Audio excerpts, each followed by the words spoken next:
হরে কৃষ্ণ নারায়ণ প্রভু। হরে কৃষ্ণ মাতাজি। আজ আমরা জানবো ভগবানের মন্দির পরিক্রমা করলে কি ফল লাভ হয়, তাই তো? হ্যাঁ। তাহলে নারায়ণ প্রভু আজ শোনাবে। বৃহৎ নারদীয় পুরাণে বলা হয়েছে, একসময় একটি পাখি গাছের ডালে বসেছিল। সেই পাখিটিকে দেখে একটি ব্যাঙ তীর নিক্ষেপ করলো।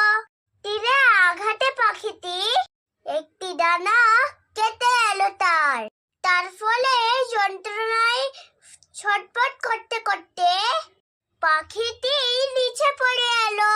পাশে একটি কুকুর ছিল। তখন কুকুরটি পাখিটিকে দেখে আক্রমণ করার চেষ্টা করলো। পাখিটি তার প্রাণ বাঁচানোর জন্য যাই হোক করে আকাশের দিকে উড়ে যাওয়ার চেষ্টা করলো। পাশে একটি বিষ্ণু মন্দির ছিল।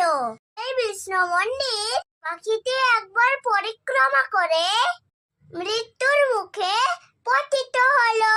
সেই পাখিটি একবার ভগবানের মন্দির পরিক্রমা করার ফলে সেই পাখির শরীর ত্যাগ করে ভগবানের ধাম বৈকুণ্ঠ লোকে গমন করেছিল।